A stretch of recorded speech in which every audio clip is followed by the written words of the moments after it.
Peace and respect to you all. Welcome to Demolished Doctrine, the beginning of the end of religion. Tonight, we got Noah Despain Part 2. And if you didn't catch Noah Despain Part 1, Noah, would you tell everybody just a little bit about yourself? I'm a Christian, grew up in a Christian home, traditionally kind of stick with Baptist theology, and I am in school right now to be a youth pastor. Youth pastor, and you intend to continue that education and become an actual pastor? Pastor. Okay. Yeah, probably going to get my master's. Wow, that's Not serious. sure what in, but that's pretty serious. Well, I find you intelligent. I'm sure you'll be able to do that fairly easily. I never asked you what kind of Baptist. I say independent because we technically are independent, but it's not like your traditional IFB crazy nonsense stuff happening. We're almost Southern Baptist. We're just not in the actual convention. So. Okay. And I don't know all the details of what everything you just said meant, but I do know that the IFB and the NIFB, the Independent Fundamental Baptist and New Independent Fundamental Baptist, has been notedly aggressive and persecuting of small person groups, especially homosexual, transsexual, et cetera, et cetera, et cetera. Just everything that they believe the Bible is speaking against. They are very aggressive in being against it. Kind of like Stephen Anderson. You ever heard of him? Yeah, Stephen Anderson is a leader in NIFB. Yeah, we're not like that. I didn't think you seemed that unreasonable. I don't know. I can't even say unreasonable because the context that they're using to read the text insists that they say those things. The only unreasonable part would be when a person finds that church because they already believe those things personally. I can understand somebody saying to Arizona to go to his church, and I think that's super sad. Yeah. Didn't Matt Powell do that? Yeah. Well, Matt Powell moved to one of those leaders' churches, moved states away. They gave him a wife. I mean, they pretty much just gave him a wife. She's way too pretty for him. That's too far. They pretty much gave him a wife. She's way too pretty for him. It almost makes no sense at all. But he's studying to be a preacher, and he was already like trying to be preacher-y online, and was just absolutely licking Anderson's boots. So Anderson gave him a wife. Yeah, pretty much just like that. It's weird. I mean, it's very cultish that Anderson has that kind of control over the people. Anyhow, more Reformed Baptist, I guess would be a better way. John MacArthur, John Piper, if you've heard those names. Just now, I just heard them from you. I think you'd like them. Well, I have a hard time. I love everyone there. We are all children of God. Some people do things that I disagree with, and I don't like their actions. And some people I think are reasonable human beings, and I like their actions. So not only do I love them, but above that, I like them as well. So if I can say I like you, that's actually the biggest compliment I can pay. You'd appreciate it. How about that? I don't know. And I'll be honest with you. Of the 30 to 100 books that people have recommended to me and scholars and stuff that people have recommended to me, I've studied 0 of them. I'm trying to stay innocent. That sounds weird for a guy my age. Right. Keep your brain clear. Yeah. Well, no, that's not it. That's not it. I don't think that something could happen to make me confused about this topic. I don't think that could happen. But I want to be innocent of having studied these things. I want to be innocent of having studied logic. I don't know most of the logical fallacies. I never studied logic. I want to be innocent of hearing from philosophers about the Bible, even philosophers about truth. I don't want to hear from them. I want to take strictly from the Bible and it to stand on its own, even though I know nothing. So even though I'm uneducated, the things I'm espousing, I'm saying are textually coherent within the Bible, and that's all I want to refer to. Mm-hmm. Now I'm learning as I go. I'm learning terminology from people. I'm learning what to the names of things are, and that's so you would fine. be really big into sola scriptura then.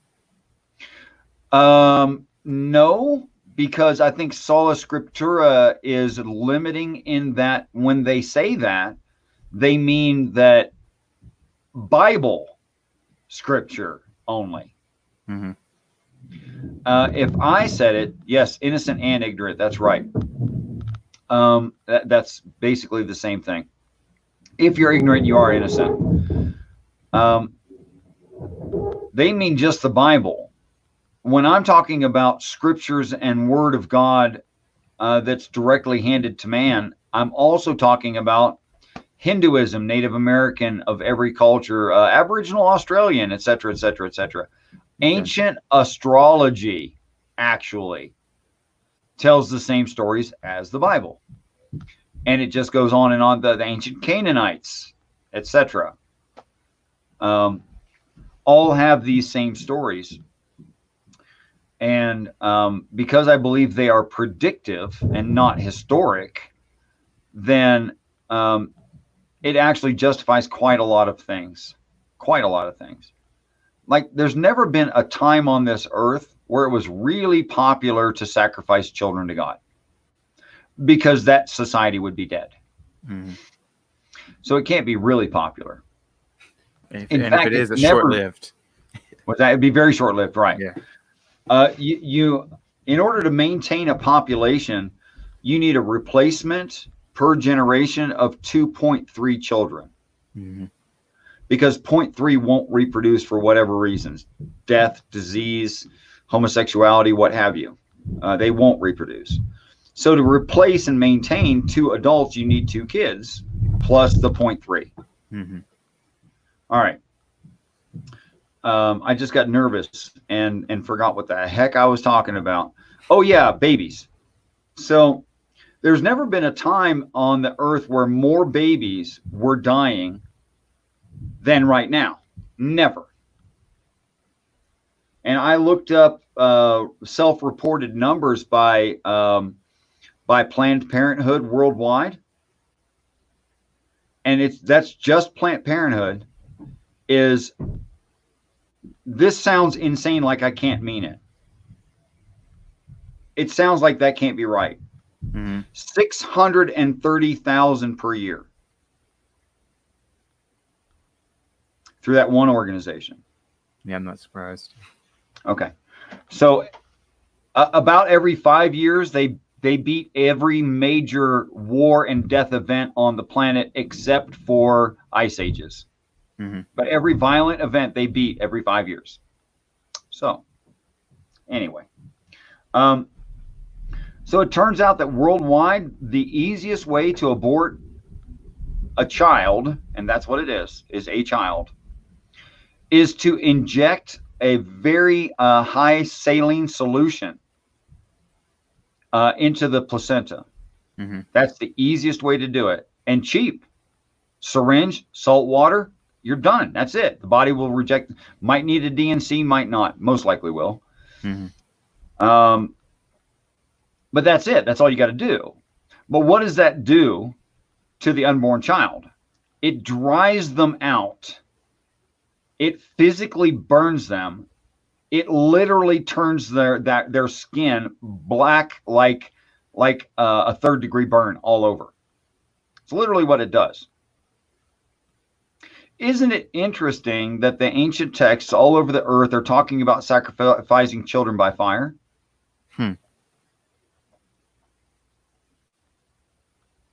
It is interesting. Because that's exactly what it would feel like to the baby. Mm-hmm. And that's what it looks like. And that's what it looks like too. It looks like they were burnt. Literally. I find that kind of interesting and weird.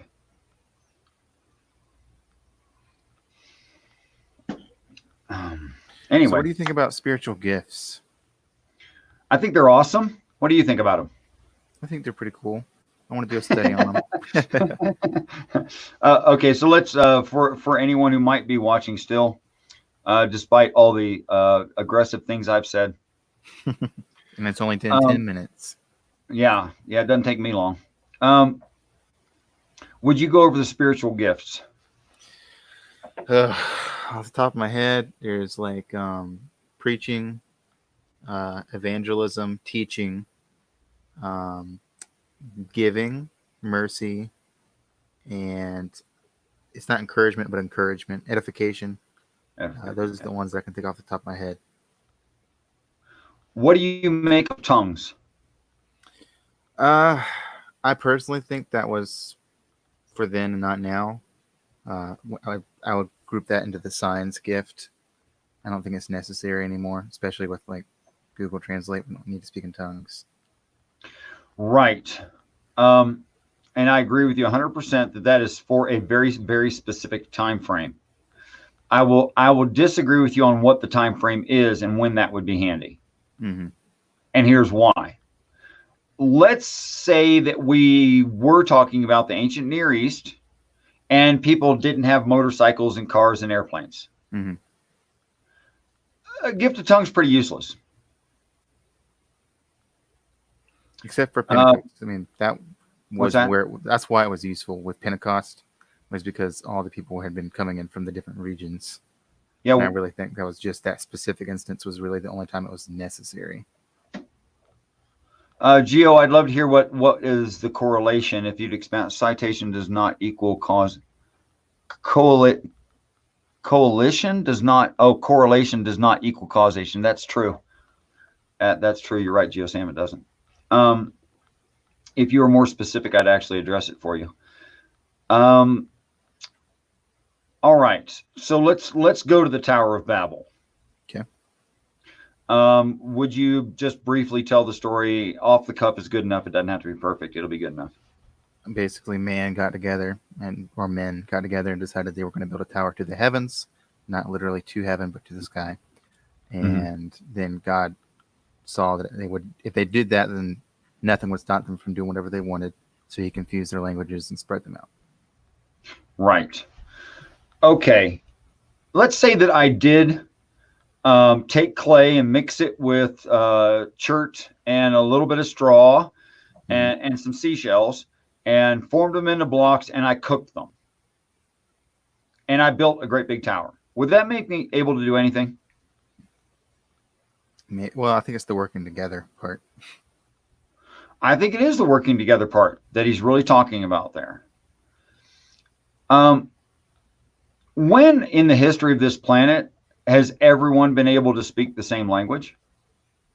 I would say then and now, because then everyone came from Noah, and since there was only 8 of them, and they're all from the same family, you would think they would all speak the same language. And I don't think a language could evolve that quickly. Okay, Gio, thanks for the clarification. I appreciate that. I don't know that I used the word buried or even referred to burying children. But I think he may have been burned. Probably meant burned? Okay. I would think. The babies under saline are literally burned, Gio. You may not like that, or you can look it up. That's literally what it does. So you said it then and right now, and I would agree with you, especially on the right now. Mm-hmm. Now, we cannot find something that physically conclusively tells us there was a tower where people attempted to build all the way to the sky, whatever that means, because the sky touches the ground. Mm-hmm. My foot touches the sky every day. But and I think it does mean sky, lowercase heaven, in the verse. I really do. I agree with you there. And there will be a lot of people in my denomination who would teach it otherwise. And that's where would teach it as what? As God's habitation? They thought they were amazing, and so they were going to build a tower to God. No. Yeah, okay, that doesn't really make sense even from within their own view. But anyway. But maybe they say that, and then they say the people were stupid. I guess that would work within their own view of the text. Okay, so you got baking bricks. to build a tower. Now, I don't care if you use like natural rock that was all diamonds. You still could not make a structure like that without refined materials. Like there's no hope of making a brick skyscraper, because eventually the bricks get so heavy on top of bricks that the bottom bricks get crushed. And the same is true of stone. And I don't care what kind of stone you use. It doesn't matter. You can't build a tower to say the stratosphere. That's never going to work. As far as a theory that I've heard, and I don't know how much validity I can give this because it doesn't say in the text, but I would hear of it. A lot of people that I know say that the Tower of Babel is not necessarily a skyscraper, but more like a ziggurat, where they would go up in like a high place or a grove, and they were basically building a giant altar. I think that's relatively fair. Like building it to the heavens. Oh. Like worshiping the sky. Like worshiping the sky. Well, that's a lot more reasonable for a few different reasons. And I can certainly see a necessity for not taking that story literally. I can see a necessity for that and why people would postulate things like that. Although I hadn't heard that one. Okay, so I'm going to agree with you and simultaneously kind of disagree with you and then try to back it up. Okay. The time where everyone can talk to everyone and it can be easily taken away, and then they can't talk to each other. And because they can't talk to each other, are spread out. It more easily lends to the internet than it does to people on one given landmass. So I think that is what the story is actually talking about. So let's take the texts and all parts of that story seriously and apply it to the now and see how well it works. For instance, being able to do anything. Well, if we can bake breadboards out of silicone, and then build circuitry and satellites and rockets and put them in low orbit so that all of us can talk to all of us, which is obvious, especially right now on something like what we're using.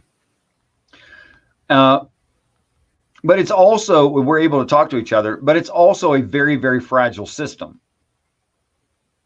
Okay, so I would return to the first sign of God's coming, which for those unfamiliar is a quaking of the earth. And it's a quaking of the earth and if you put all the verses that go with that together, you get a quaking of the earth that spits hail and fire mingled with blood, causing a cloud that shadows 1/3 of the earth. That's the full description. The only singular thing on this earth, save maybe setting off every nuclear weapon absolutely simultaneously, which would be hard to pull off in itself. I guess they could if they wanted. Would be a supervolcano. That's the only thing that would quake the whole earth at one time. So I believe it's describing a supervolcano because that works quite well for that description of the text. And there is a supervolcano on this planet that is above sea level. It's the only one. It's Yellowstone National Park.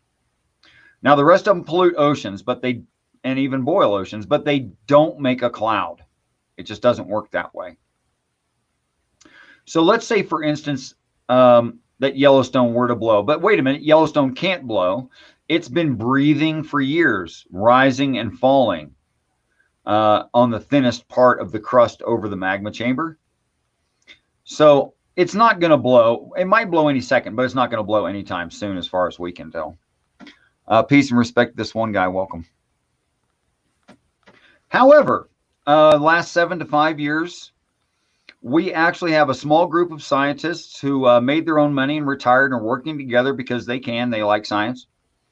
And they actually came up with a predictive model for earthquakes based on solar ejecta.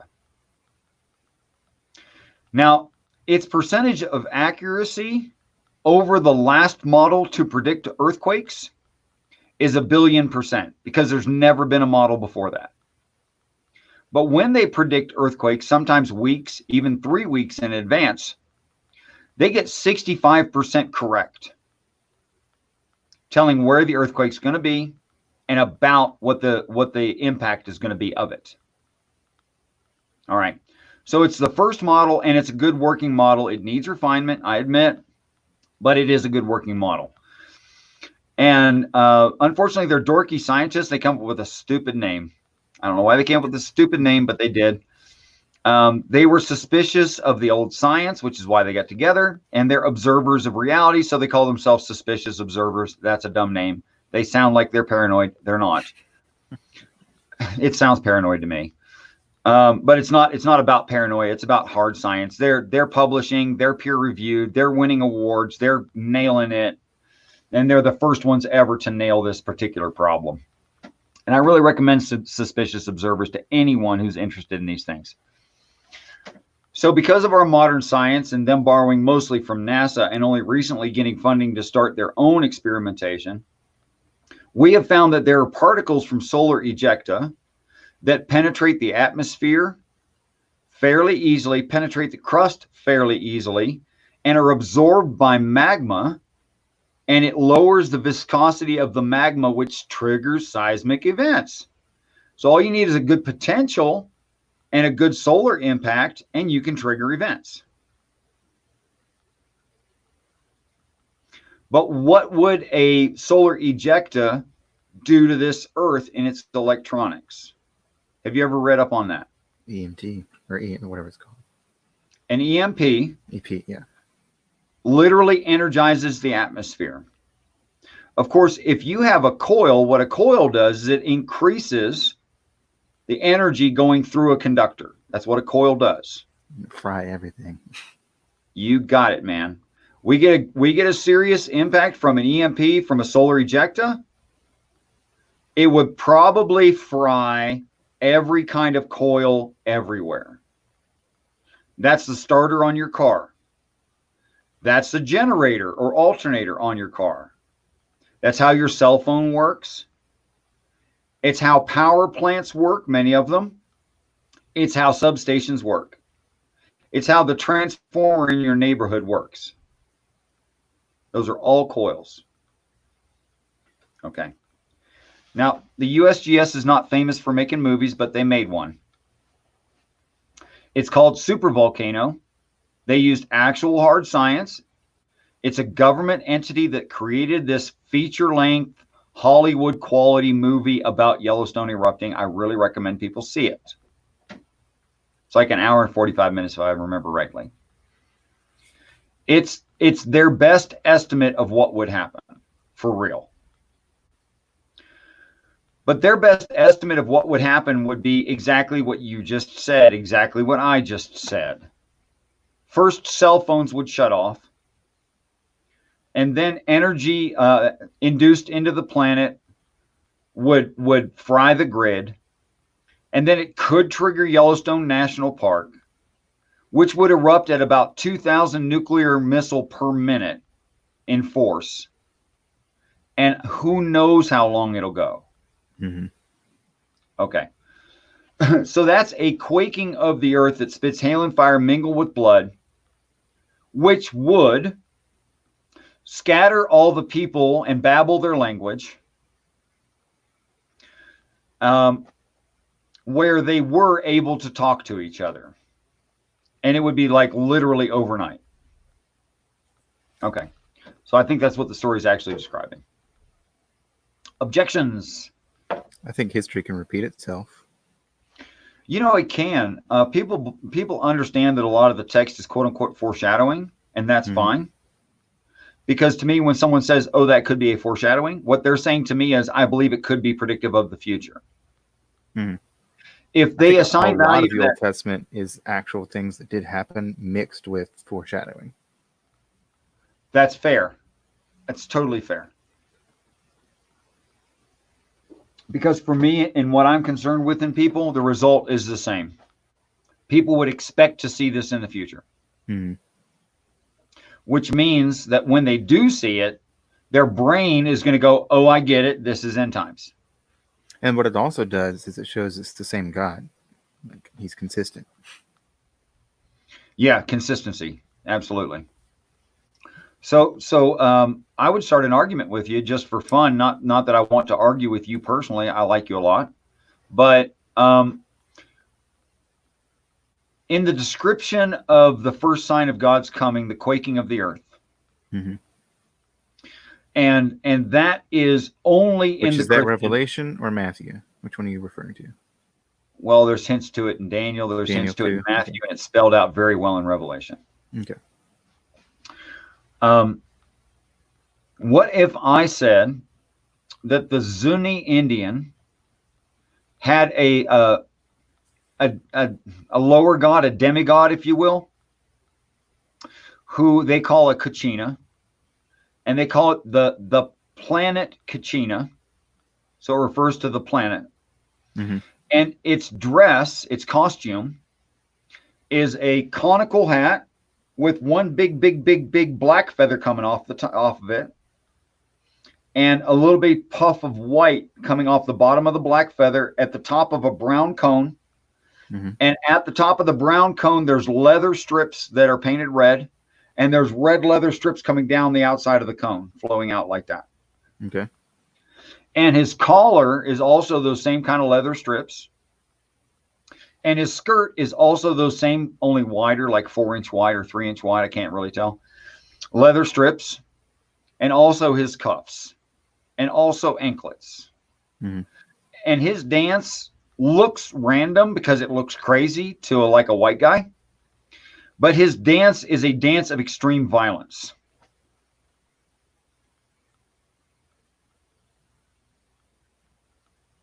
That is, his costume is a volcano, and then he pretends to be one. That's interesting. And it's the first Kachina to show up every year. The Kachinas come in a certain order. He's Kachina number 1. And I'm supposing number 2 is very similar to the second sign. Yes, it is. Number 2 is a red eagle that flies down from the sky. And then, let's see, do we have a bear after that? A bear? Mm-hmm. No, it's then the blue star Kachina. Okay. Which would be the burning in of Wormwood, the second mountain that falls from the sky. Oh, okay. And then the butterfly maiden, which her hat is the smiting of the thirds. Mm-hmm. And yes, they come in that order. Now, when Christians found this part of the world and decided to take it over, and all the conquests and all of the killing of the Native American tribes, they said the American tribes were heathens who did not know God. And those heathens did not adopt Christianity. They were forced to act like it, but they took their religion underground. Mm-hmm. And people wouldn't normally put the quaking of the earth with the planet Kachina, except under the context that I've adopted. I don't see any other way to make those two justified. But it seems to me under the context I've adopted, they're perfectly justified. That they're saying the same thing. What do you think about all that? I think that it is true that they are. I think people are more aware of the Bible through creation and stuff than we give them credit for. And so I think that you could easily come to conclusions about things that are in the text that even if you haven't read the text and never been too exposed to it. Which raises the question, how old are the Kachinas? I have no idea. Thousands, not hundreds. Okay. Which makes sense too. Yeah. They had Kachinas well before they had invaders. Mm-hmm. And they called themselves the people on an island, Turtle Island. Some tribes called this continent Turtle Island. And they thought they were the only people on the planet.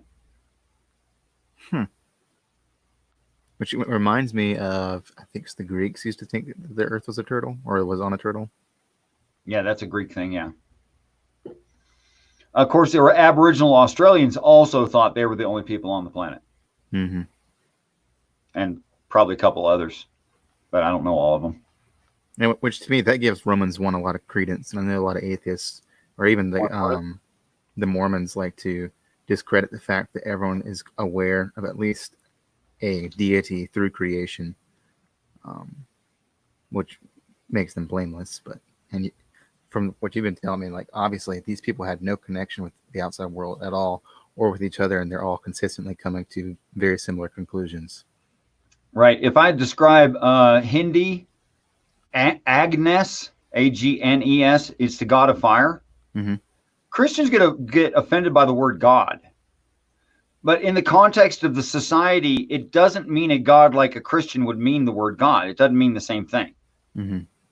It means something really, really impressive and scary that you would notice. Okay. Well, that could be a lot like of a star. Like it can mean many things. It's not like literally a burning ball of gas in space. We have superstars, rock stars. Yeah. Yeah, we use star that way. You're right. Absolutely. They are not stars. Yeah, good point. So the story of Angus is that Angus has 3 heads and one of them are female. Mm-hmm. And conical hats with flames shooting out of the top of the cones. Heard that before, right? Mm-hmm. And Agnes, sorry.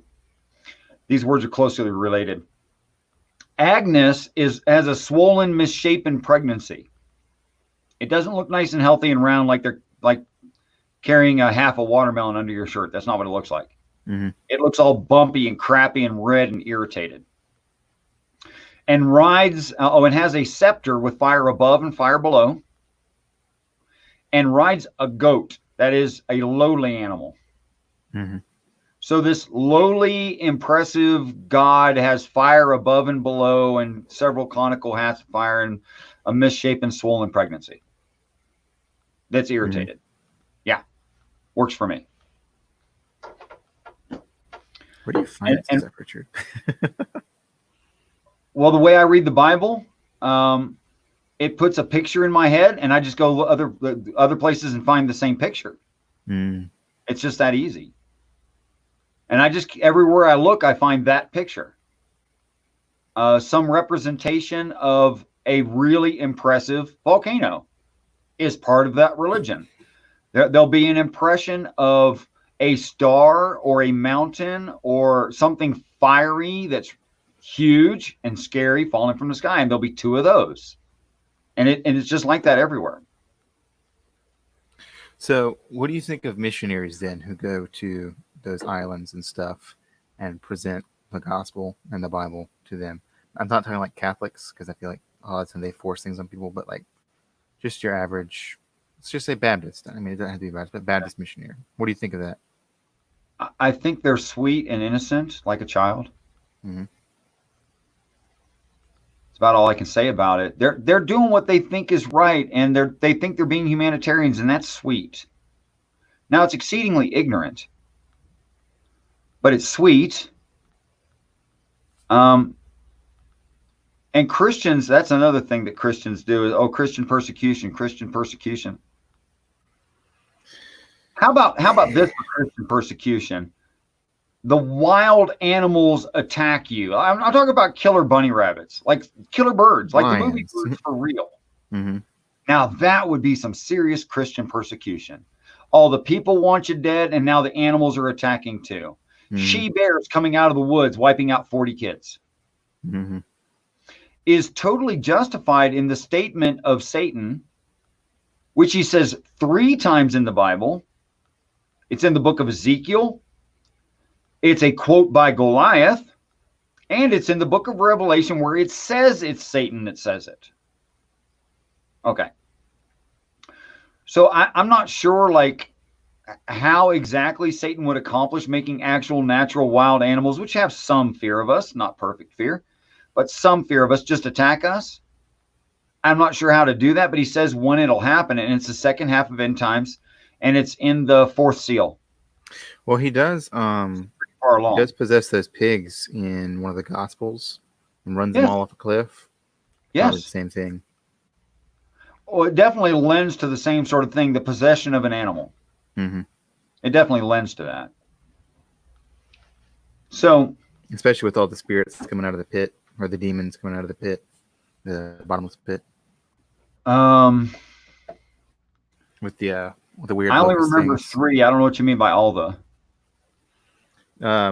It's like an army of the locusts, lion, Oh, the man-faced locusts. things. You're calling the locust demons. That's interesting. Mm. See, I'm really uneducated. I'm not told what to think by anybody.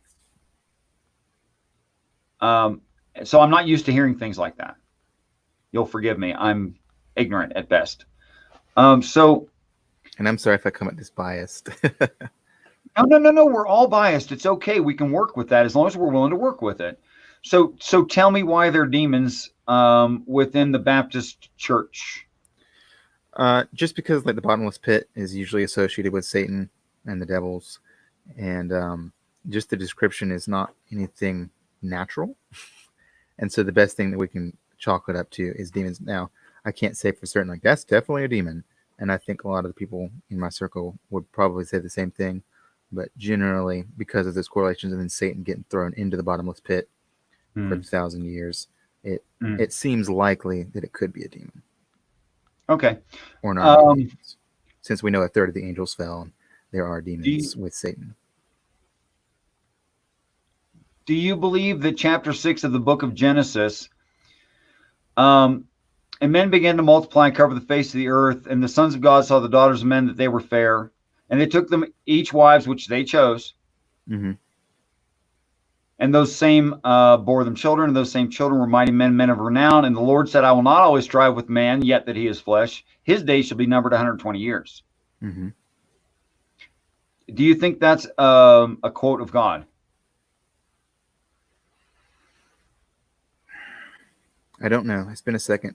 I know a lot of people also say that the sons of God refers to angels having intercourse with humans. Not my point. It's God written or it's man written. Which one? I don't know. Don't know. That particular 6 of Genesis, that comes directly out of the book of Enoch. Mm-hmm. And Enoch, the correct Enoch in the lineage, is mentioned elsewhere in the Bible. So the Bible twice says Enoch exists, and here's some of the stuff that Enoch wrote about. Mm-hmm. And if you go and you read the book of Enoch, you'll find that story.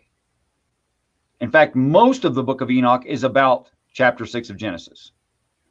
Actually, it's the other way around. End times, right? Came first. What? And then the rest of it's like end time stuff, right? Right. Or all of it. Mm-hmm. So it's just the fall of the angels, and then the rest of it's prophetic for end times. That's pretty much the whole thing.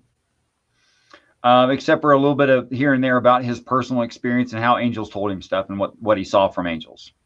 Mm-hmm. Okay. And it's actually the book of Enoch that made me accept the Bible at first, or at least made me interested enough to read the Bible. Okay. But that's a whole nother conversation. Okay. So in the book of Enoch, it has the creation of the bottomless pit. Yeah. Are we going to circle back around to spiritual gifts? Yeah, sure. Of course, if you want. Okay. Yeah. I think all of it's tied together eventually, actually. It's all relative, man. I figured you were heading there, but I just wanted to check in, make sure. Yeah. I can bring it back to that, but I don't care if it comes back and circles back around or not. Actually, as long as we're you're telling your truth and I'm telling mine, everything's cool. All right. So it describes the making of the bottomless pit in the book of Enoch. Now, you don't have to accept the book of Enoch, but for me, it draws a pretty accurate picture of the key of heaven, and that's another line, mm-hmm. coming down from heaven, or the key to the bottomless pit coming down from heaven and creating the pit. And it has lightning dancing all around it. And anything that it touches turns to smoke. Okay, to me, that sounds like a highly energetic, controlled field. And then when it hits the bottom, when it turns off and hits the bottom of the pit, it pauses for a moment and it opens up and it releases the locust. Okay. Which would explain the smoke coming out when they Yeah. opened it up. Right. When you open the bottomless pit, smoke comes out. Mm-hmm. This sounds fantastical, I know, but I think it's literally vaporizing the crust as it falls. That's possible. Like the smoke of a great furnace. I mean, what the Mhm. heck does that mean? The smoke of a great furnace. So it releases the locust, and they fly out and darken the sky. There's so many of them so thick, Mm-hmm. and they sting man, that man be hurt for 5 months, with wish for death, but death not come. You know all the lines. And they cry out for the rocks to fall upon them. My only question, what's that? I said they'll cry out for the rocks to fall upon them. You bet your butt they will. The only thing I need to know from you is where you put, and I know it's a colloquial term, not in the text, where do you put rapture in end times? I don't believe in the rapture. That's why you and I don't agree on this right there. Okay. Because I think what's being described there is post-believer rapture, pre-conversion rapture. That the first resurrection, and I looked up the word resurrection, it means to go back to or re-enter. Mm-hmm. So first resurrection would describe us re-entering heaven, which contextually consistent with the invention of a spirit being in the bosom of God, etc., etc. But the second resurrection is those who were slow to go. Mm-hmm. Well, if I think to myself, who would be slow to go to heaven? Okay, so they're stinging atheists and old-fashioned Christians who can't change their mind, even faced with the truth. Mm-hmm. That's who they'd be stinging. Is that an ungodly thing or is that a godly thing? Well, it depends. What's that? Well, it's all godly anyway, yeah. It depends. I mean, are they going to be too busy to kill each other? Well, they'll be like in severe pain. Mm-hmm. That'll keep you busy. While the war in the heavens happens, where Michael and his angels fight with Satan and his angels. Mm-hmm. So I think that's why 5 months. I think it's to keep them busy. I think it's between the first and second resurrection. I think those would be non-believers and people who are too stubborn and had a picture of heaven and God in their mind that just wasn't accurate and they can't accept it. That's what I think. That's interesting. I honestly, the not believing in the rapture thing is kind of new for me. Most, if not all, of the people that I know would strongly disagree with me on that. To me personally, I feel like all the rapture passages are talking about the second coming, and that all believers across the world will be gathered up to Christ when he descends. So when he's on his way down, we'll all kind of get pulled up with him. Can I ask you, where in the text does it say the believers will be gathered together for judgment? Where does it say that? It's not for judgment. What's it for? Well, it talks about we'll be caught up in the clouds with him. We'll meet him in the air. The dead in Christ shall rise first. So dead in Christ will be saved people who are already dead. And then we which are alive and remain will be caught up together with him in the clouds. And so shall we ever be of the Lord. So obviously that would be, I don't want to say Christians, but saved people. And Christ does come down, and then they defeat the army, and then starts the 1,000-year reign. I think that's all Christians being resurrected and kind of meeting God in the air to come down to, I think it's the Mount of Olives that he splits in half. Yeah. To start the millennial reign. Oh gosh, a lot to unpack there. But I understood what you said though. But that's a lot to unpack. That's probably about 5 or 6 different conversations. Mm-hmm. Okay. So to bring it back around to the Tower of Babel, I believe that the first event that triggers, that is an evil spirit is released out of Saul. Mm-hmm. A solar ejecta comes toward the earth, would be what triggers that. And that would fall all of communication. And is this from your like David and Goliath planetary thing? Yeah. Yeah, there's a lot of detail in the David and Goliath about this. And that would fail all communication, so that we would be babbled once more. Mm-hmm. And this is where I'm sure you're not going to agree with me, that all people of the earth are going to be judged, that they'll all be judged at the same time. And that there'll be a percentage that ascend and a percentage that do not. What that percentage is exactly, I have no idea. The church, or the church, yeah, exactly. The Bible just doesn't state that. What the actual percentages or numbers are right there. So I'm not willing to guess. Other than to say, human nature observation, 85% can adjust to reality as it happens. I'll say that. That's the only thing I could say. So now, where do you put in like the narrow gate and the narrow way versus the wide gate and wide way? Or is that a whole other conversation? No, it's not that. It's not that long. That's easy to do right now.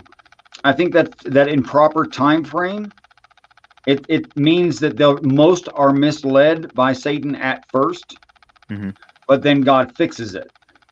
Gotcha. So there's few people that find totally it on their own. What? So it'll be few that find it on their own. Most people are deceived until they're brought around to the truth. Few that find it on their own. Nope. I think Christ has to directly tell you. Okay. I think that's how it works. Like you wouldn't get it unless Christ told you. And I would agree with Christ, you there. What's that? I would agree with you there. Yeah. Which is why he shows up in the story and he's always correcting people and say, yeah, you've heard this, but I'm telling you this, and you've heard that, but I'm telling you this. So he's always correcting the text, or at least people's understanding of the text. He's not correcting the text itself. Okay. So obviously he's describing some kind of point of view change is the way I read that. Okay. But if there's a point of view change needed, then people are having trouble adjusting to the new point of view. And that seems obvious to me. And I think it would be true anyway. Like say, for instance, Pope of the Catholic Church, and he says heaven is on this other plane of existence, and you can't physically see or touch heaven. That's all fine, except for the Bible describes the outside of it. So you can't have the outside of an immaterial object. That doesn't make any sense to me. And since he gives hard measurements and coloration and shape and all this stuff, I think he's describing the outside specific of an object. Elements. Like he's literally describing all the elements it's made up of. Right. Which I think generally are called gopher wood. Because he's calling himself Noah. That's too many topics at once. I apologize. But it looks like it's just you and me and Doubting Thomas and this one guy anyway. And this one guy has done pretty long Bible studies with me. He's heard me say all this stuff. He's not shocked. And you're doing the Bible study with Wes and Justin on Saturday, right? Yes, we're starting a new Bible study. They invited me too. Cool. Yeah. Wes came up with the idea of you, and I definitely gave that a big thumbs up, because you and I don't agree, but we are both believers. We're talking about trying to get Wendy on there. You know who Wendy is, right? Yeah. She's in the loop too. Oh, she's going to be there too? Wow, we've got them outnumbered. How crazy is that? But it will give some good perspective, because we all disagree. You know, actually, I've learned more and more that, I mean, I don't care what the guy did. I don't care what Smith did. I really don't care. Yeah.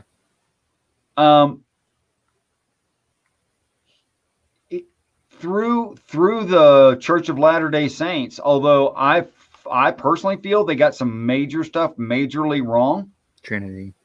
That they read, well, I haven't gone over the Trinity with them yet, so I won't speak to it. I would be basing my opinion right now in past rumors that were not confirmed by any Mormon, and I don't want to do that. Okay. But they're reading that everyone becomes God. Is reading and taking the promises that God makes to Christ as personal to the reader. And I take that as being a mistake.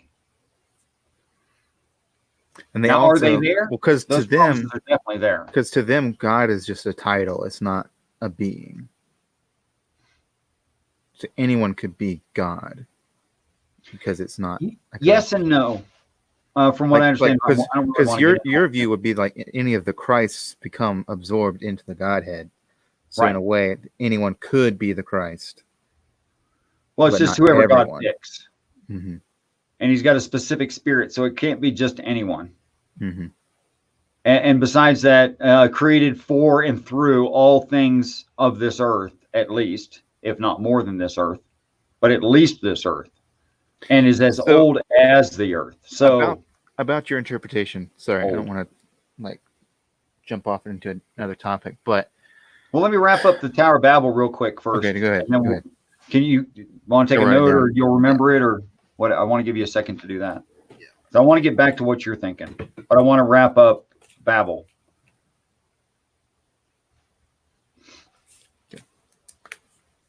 Okay, so in the second half of End Times, in the way that I'm reading it, and I don't ask anyone to agree with me, people would have all been gathered together for judgment of original sin, and those who ascend, and those who don't. It doesn't say anything about take you back home. It don't say that. So now you're all stuck in the same area where there's everyone speaking different languages, every language on the planet, all in one area of the earth. Mm-hmm. So in that situation, allowing God to possess you to speak in some other tongue would be really handy. There you go. I'm done. That was it. It's concise. I'm proud of you. Thanks. Okay, so what was the thought you were having?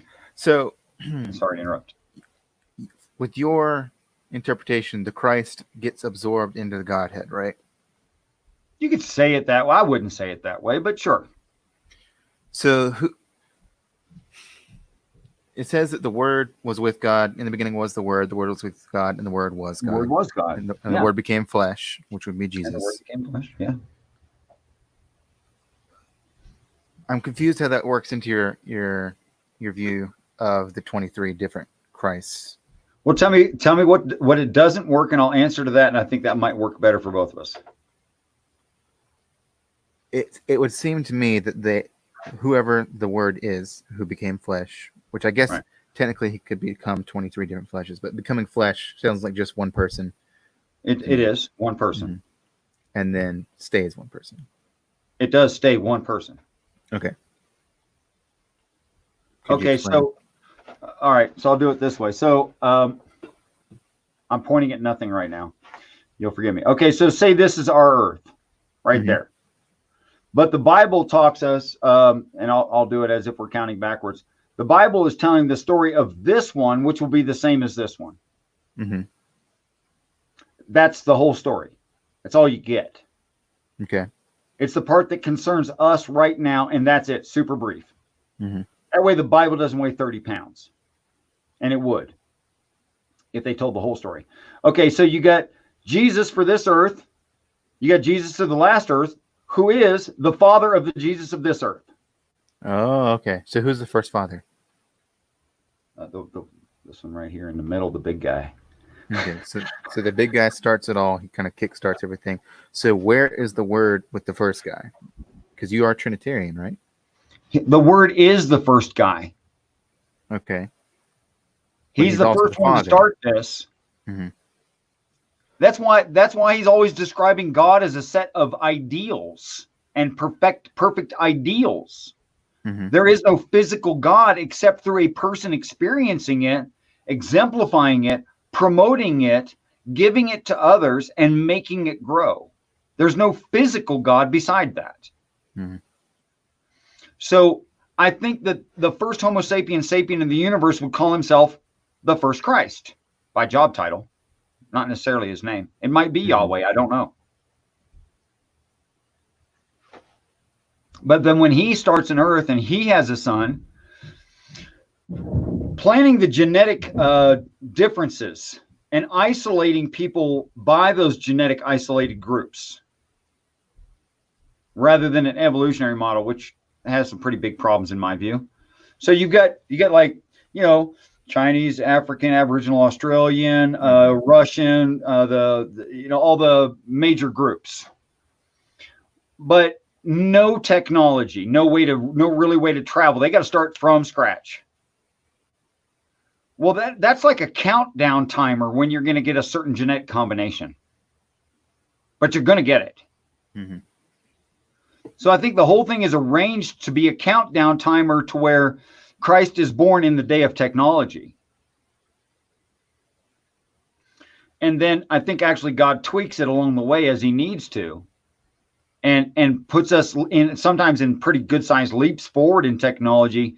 When I consider quotes by Einstein and Bell and Tesla and just everybody who was ever a quote unquote great thinker and inventor, they all said something like, I took this idea from the ether. I was walking down the street and I looked at a lamp. I wasn't working on my job at all in any way. And the idea just popped into my head out of nowhere. I think it was inventor of the light bulb, missing a name. Edison said, well, no, because he didn't invent the light bulb. Close enough. It was Edison that said this. He said that inventing is 1% inspiration, 99% perspiration, which means he had an invention that he couldn't make. Are you freaking kidding me? How can you come up with an idea that you don't understand? Can't. So how did he? I think God was nudging us forward. Possible.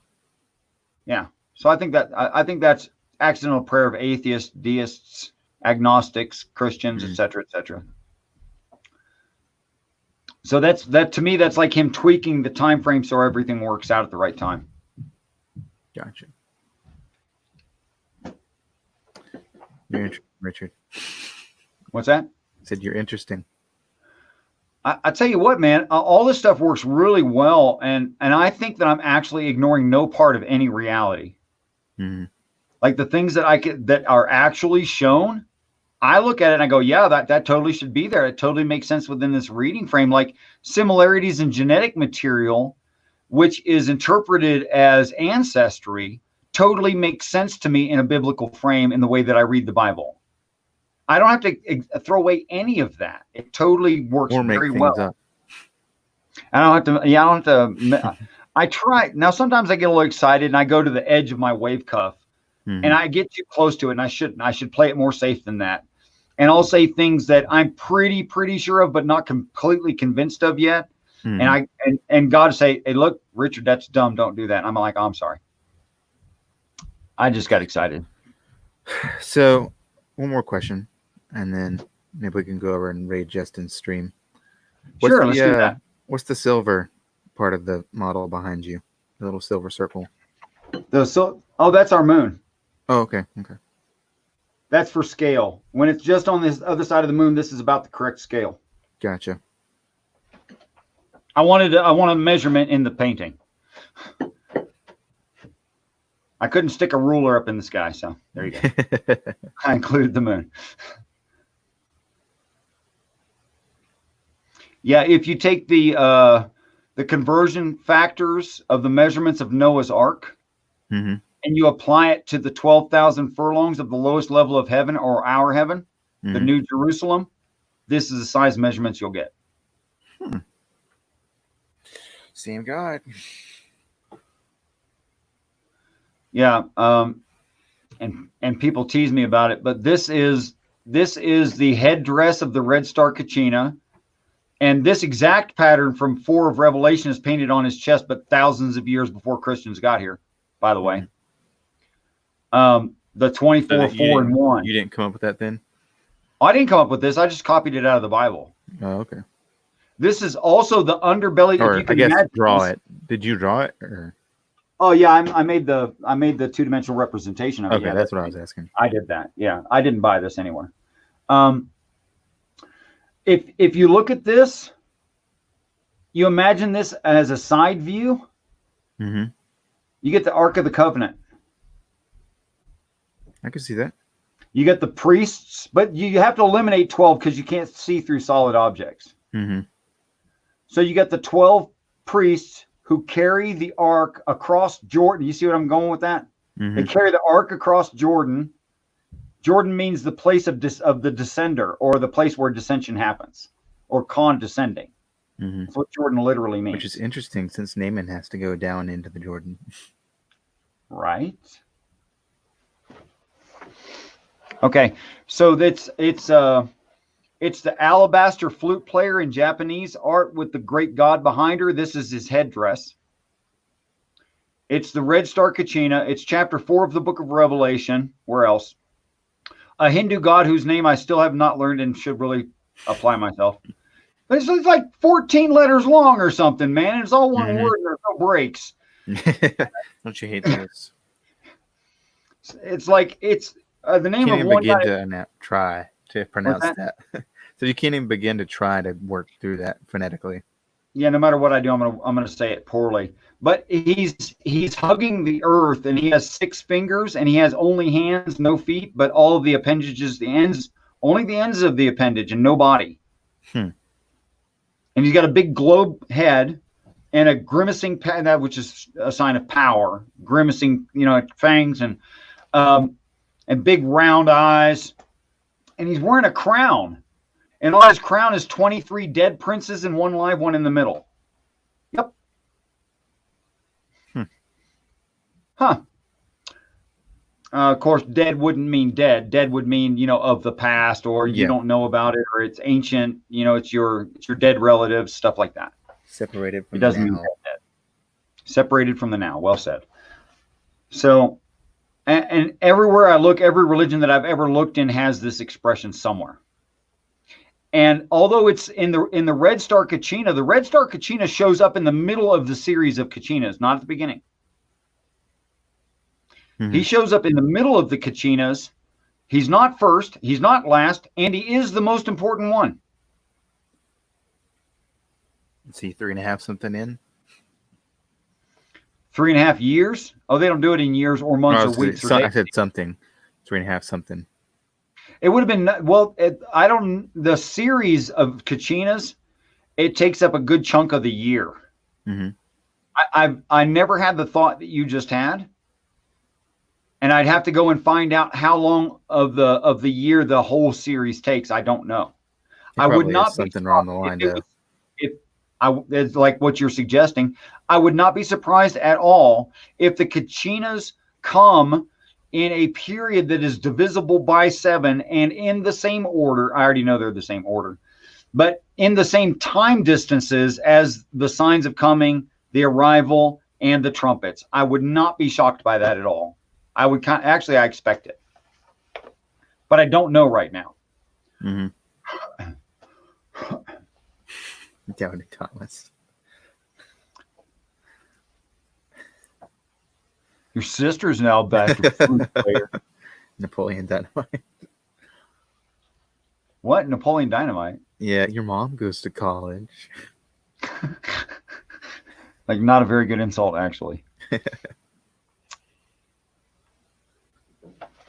Okay, yeah, let's go invade Justin. Let's have your wrap up thoughts, and I'll present my wrap up thoughts, and then we'll kill this stream. I don't want to wrap it up with another conversation, but I think next time on Noah Despain. Yeah, I think that there is commonality because of creation, but I think that the devil is also deceived, and so that's why we have so many different world religions. Like we see in Revelation, the unholy trinity. So I think there is similarities in the religion from there being a creation. So they're seeing something, but then there's a perversion of it. Okay. If something were a lie and was against God and in Satan's favor, would he disrupt it? Not always. Or maybe he would, but not right away.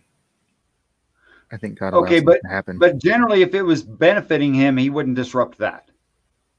Benefiting who? Satan. I mean, the tribulation has a lot of benefit for Satan. I mean, there's a lot of bad things that happen too, but he's kind of in charge of the world. I mean, he's in charge of the world right now, theoretically. I agree. What I'm saying is truth versus lie. Would he mess with a lie that's to his benefit? I don't know. Okay, would he mess with a truth that is against him and helps God? Maybe. I'm not really. I don't think I understand your question. I'm sorry. Is Satan more likely to disrupt something that's true or a lie?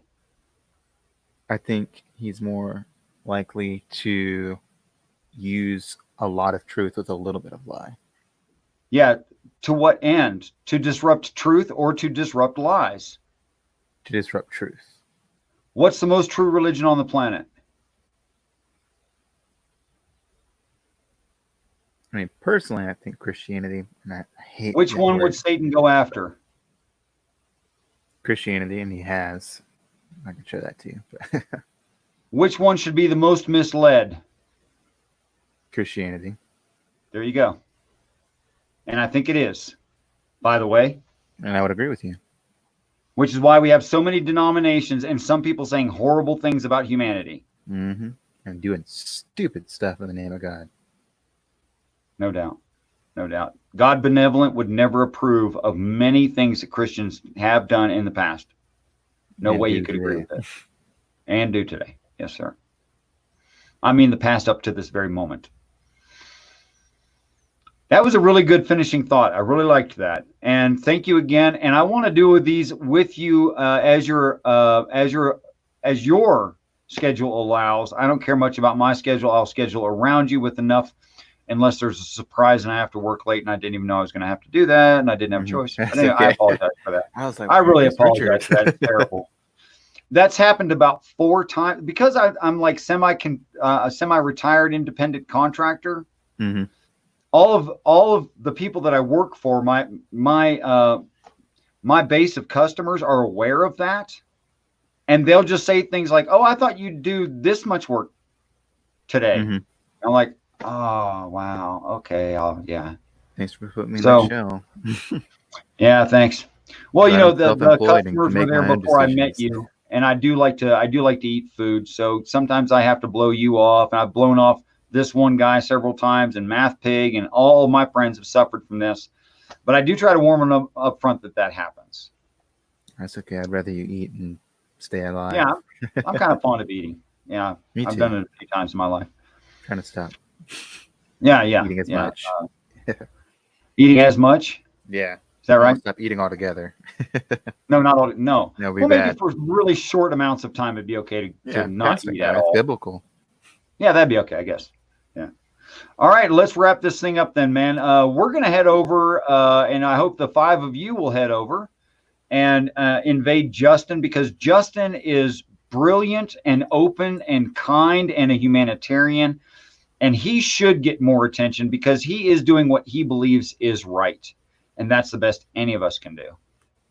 So, Noah Despain, thank you so much. I hope to do this again soon as we're allowed. And I want you to know, all of you, and I want you to know, Noah, that I look forward to the day that we're all great friends. We'll see you guys next time.